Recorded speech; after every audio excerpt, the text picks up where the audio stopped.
Alright, so we're gonna do a garage tour. Um, had some decently positive response from the last video, so I figured do just a whole tour of the shop or garage. It's not really a shop, I guess. But we'll start with the compressor setup. It's just a DeWalt 30 gallon. I believe the compressor does about 6 CFM, nothing too special. You do have a 27 gallon tank from an old Craftsman compressor that broke on me, so it just was cheaply made. The motor was made out of plastics parts that just gave out. Welder setup, it's just a ESAB Rebel 215. Got the shield gas back there. It's 220 outlet for the welder. It does do 110 and 220. I did just recently buy an extension cord for it to run the 220, so I can reach throughout the whole shop.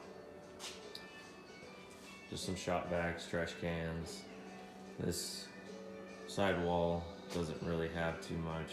It's my garage speaker. This DeWalt it's a compressor, a jump starter, alternator tester, and it's got USB and 110 outlets on it. Thing works awesome for camping. If you have to work on something out away from the garage and you don't have an outlet for some of the little things, it's not going to power crazy big tools or anything like that, but it works pretty awesome. I'll move down. Got my jack stands, jacks, stuff like that down there. Move over here. We got those toolboxes again. These are, I don't know, I'm not sure if I told you guys I custom built these benches. It was my first welding project when I got that welder. They came out pretty good. They do have their flaws, I'm not gonna lie, but they are 2.5 feet deep and 8 feet long. They're about a little over 3 feet tall, but they work perfectly. I've welded on them here and there, smaller things. As you can see where the splatter was, grinding down the splatter that ended up on the bench. Anyways, we got some of these bolt organizers my father-in-law gave me when they moved. The wall control setup. This wall control setup's pretty cool. I mean, you can run air tools on it, and it doesn't bend, bow, or anything like that. They are mounted to studs, so I don't really have to worry about them pulling off a drywall or anything like that. Don't have to worry about those plastic anchors that came with it, because I put them straight to studs. So, and got my line wrenches up here. All my little screwdriver setups that are just quick, easy grabs. Just generic wrench setups. They're all gear wrench, ratcheting wrenches, open end stubbies, impacts. I got both the stubby and the regular Ingersoll Rand. Older school stuff that was given to me by the same guy that gave me the Snap-on stuff that I have. Generic Craftsman air ratchet that actually came with that Craftsman compressor when I had gotten it. Ingersoll Rand cut-off disc, angled one, and another one with an actual guard. Little catch-all bays for, obviously those wood screws are not for working automotive stuff. Just little catch-all trays that extra hardware I had from doing projects around the house and stuff. Gonna be doing brakes and an oil change and stuff on good old Chevy. It's an 05 Cat Eye. Just with a 5.3, it's not a diesel or anything. Got my chop saw down here. And probably what everyone actually wanted to see was the push cart setup. Pull it out. Top is always empty, unless I'm working on something, because it just becomes a catch-all for bolts, parts, and other things like that, tools. Don't open the drawers very often.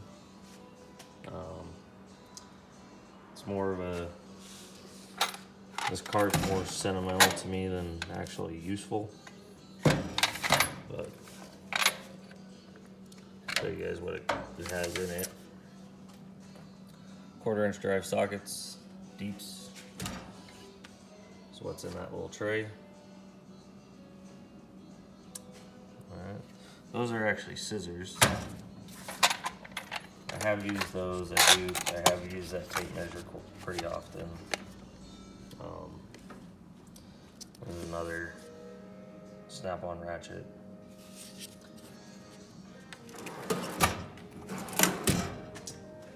Screwdriver drawer. You'll find screwdrivers. A little bit for 1/4-inch sockets. Wire strippers, Allens.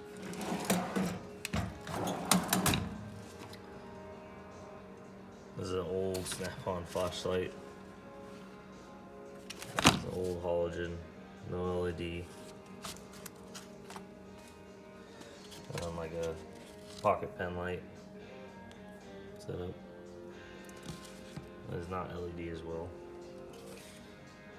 These Proto wrenches, I have used a few of these. The bend does come in handy. Just closed end, snap-on wrenches, little ratcheting wrench right there, and then an open end, bigger ones. It's all standard stuff in there. This toolbox has almost nothing in it now. Like just literally stuff to do inside the house, to hang pictures, things like that. My father-in-law gave me this little tote one a while back. I have used it. You throw up in some of the tools and hit the road with it. Works pretty well. It's a cool little setup. I think the drawers are pretty deep. They're actually in it. That one's locked. It's got little organizer trays up on top. And there's like a little tray on the top too. So, go through this toolbox. Start on the left side. Pliers. Like I said, when I bought those toolboxes, a lot of the plier drawers and stuff like that, a lot of stuff was stacked on top of each other. I had to like go searching for tools, and now I have pretty much empty drawers. It's alright. More room for more tools down the road. Catch-all screwdrivers, and Allens. These are just the overflow stuff that if I need an extra one or need one that I don't mind beating on, using as a pry bar, I go through that drawer. Test lights, little junk drawer. If you get one of these timing lights for free, go ahead and do it. Do not pay for that timing light. I got it for free, so I didn't have to worry about it. I would not pay for that timing light. It does not work very well. Punch set. I got this for, I think, a birthday present my sister got me. So, try to keep it in the set. Pry bar drawer. Little scrapers. Things like that. This obviously isn't the finished product of how I'm going to have my drawers set up, but it's a start. Brace of discs, basically angle grinders, stuff like that. The electric DA sander, because like I said, that air compressor, doesn't have very many CFM, so it can't really run a legitimate DA sander. So this is not a Milwaukee 12 volt high torque drill. The drill did not work when I got this case. I got the case for free out of a car that I had purchased, and I just put my Weller soldering gun in it.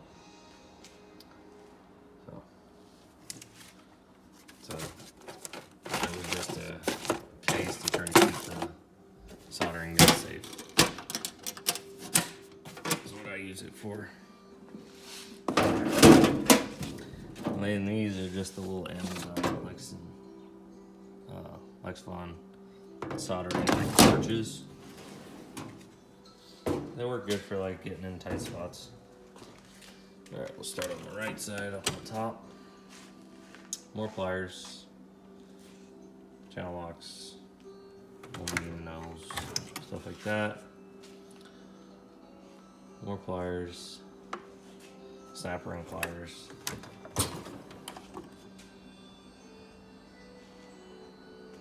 Vice grips.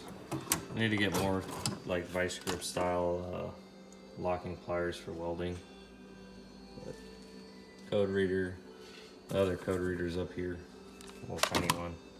I would like to get one of those bigger real-time code readers that you can actually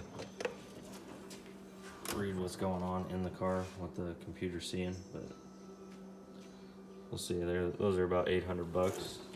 Camera set. Has a stem for a gate valve. It's made of brass. I'm gonna cut it down and make it into a brass punch at some point. Some T-handles father-in-law gave me. Little chain breakers, C-clamps, nothing too special. The Sawzall that came in the kit for the DeWalt is an oscillating tool. It also came in the kit in the light. That older Craftsman drill and light. All the batteries and chargers are up here.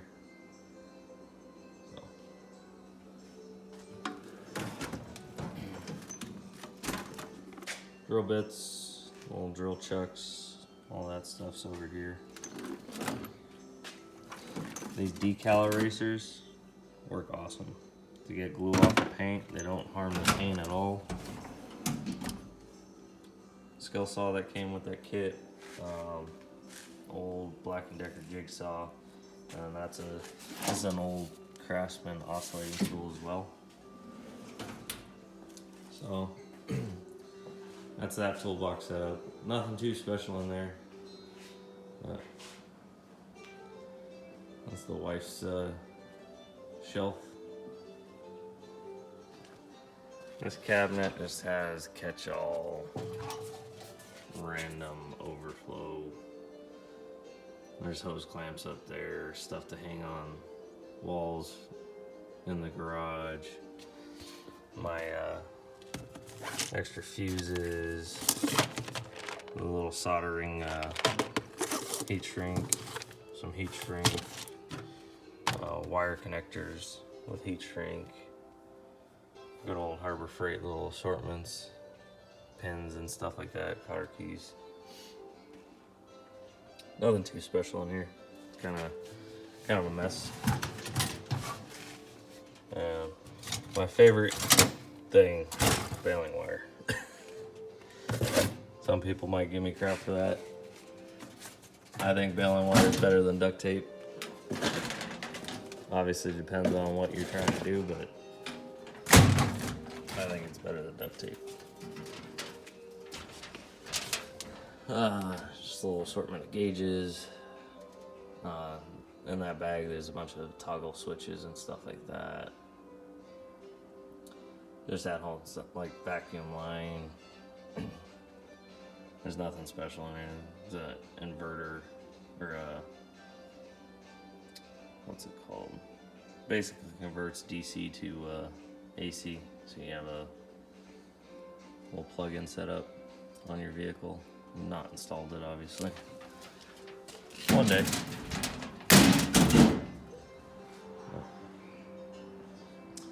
pretty much it. I mean, if you saw anything in here that I didn't cover that you want me to tell you how it works or anything like that, just throw it down in the comments. If you guys want to see the video of doing the brakes and stuff on that Chevy, let me know also. Probably be doing it here in another week or so after this thing's posted. So, all right. You guys have a good day. Thanks for watching.